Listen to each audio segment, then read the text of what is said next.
thanks for joining us here for our Agri-Pulse Washington Week in Review. I'm Spencer Chase, joined as always by Agri-Pulse Senior Editor Phil Brasher, and this is the last full week that both chambers are in Washington before the August recess. The Senate's sticking around next week, but House was officially done at the end of this week. Their last vote was late Wednesday night. A few hearings Tuesday morning, but not a ton to speak of coming out of those.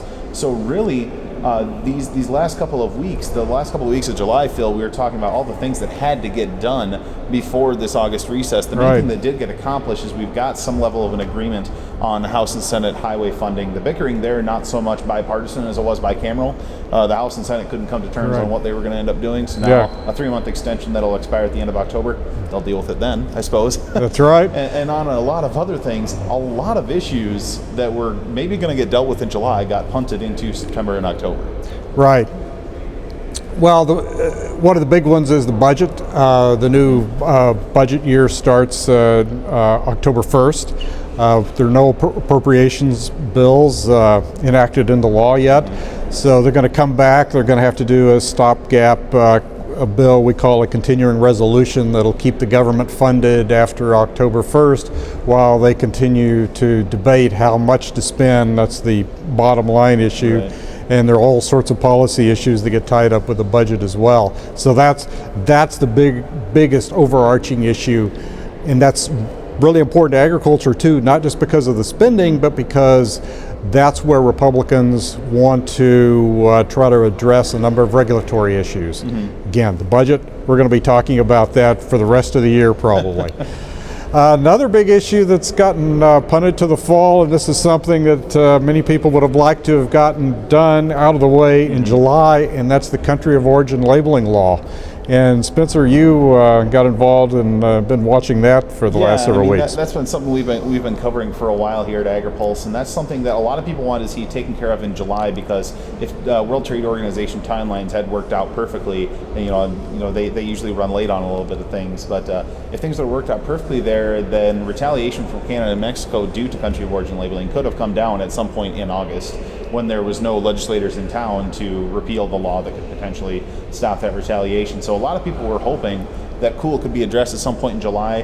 The way it's looking, the WTO timeline isn't going to shake out for a decision on the arbitration of country of origin labeling until somewhere in the November time period. So I mean, they do have time, it looks like, but there's really no term of agreement. The House has already voted to repeal the law, but in the Senate, they don't appear to have the votes to do that. Senator Chuck Grassley going on record, a Republican, mind you, saying that the sentiment in the Senate is kind of towards repeal, yes, and then adding a voluntary program, which is what a bill introduced by Senators John Hova and Debbie Stabenow would do. So it'll be an interesting fight to see how that kind of works out, because you've got the two chairs of two heads of the Senate Ag Committee splitting in different directions on that, as well as a lot of Senate Republicans, which would probably be needed votes for COOL repeal.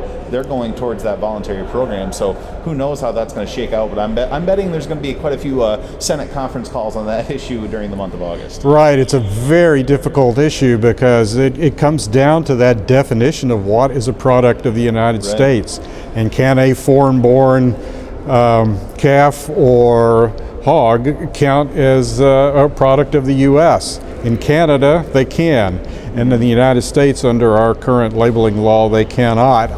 I'm not sure where you find the middle ground there, but they're going to have to find some kind of resolution to this. Right. And so, and Canada's saying that, okay, you have this voluntary program. Even if you make it voluntary, it still has that product of the U.S. definition, which they, even on a voluntary basis, still requires segregation if it's going to be properly implemented by U.S. law. So Canada doesn't like the current voluntary program that's being proposed by Senators Stabenow and Hoven, even in its voluntary nature.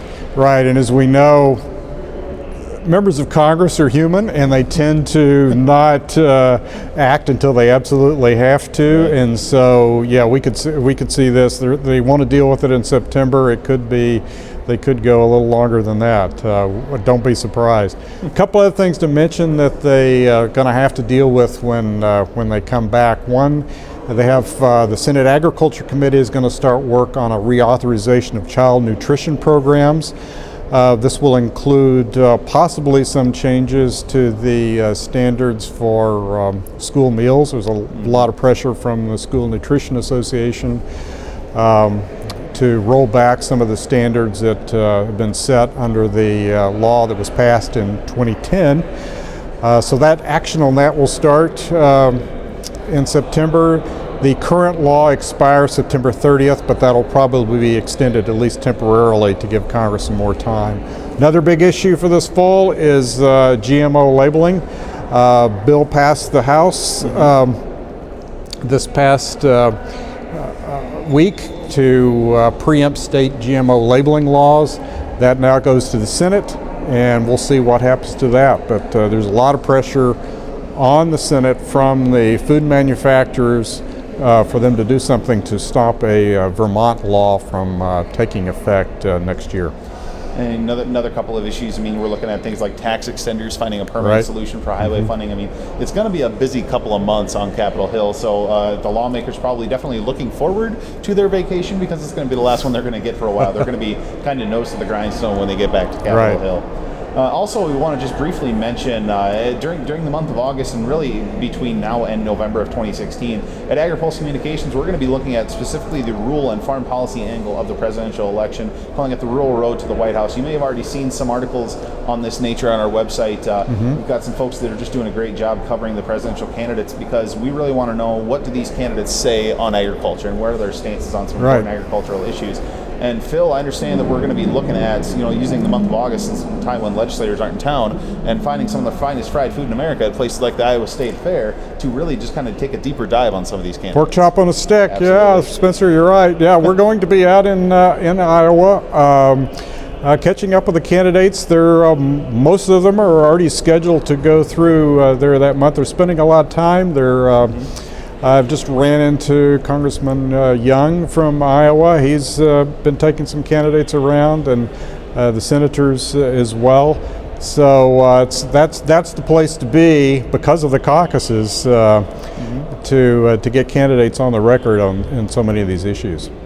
And we can only be so many places, so if you'd like to help us out in our efforts to really cover the agricultural angle of the presidential elections, if you're at a place where a candidate is speaking, go ahead and pull out your phone, take a few pictures, take some video, and go ahead and shoot me an email with that information. We'd be glad to use that information as part of our coverage, and definitely would appreciate your help on that effort.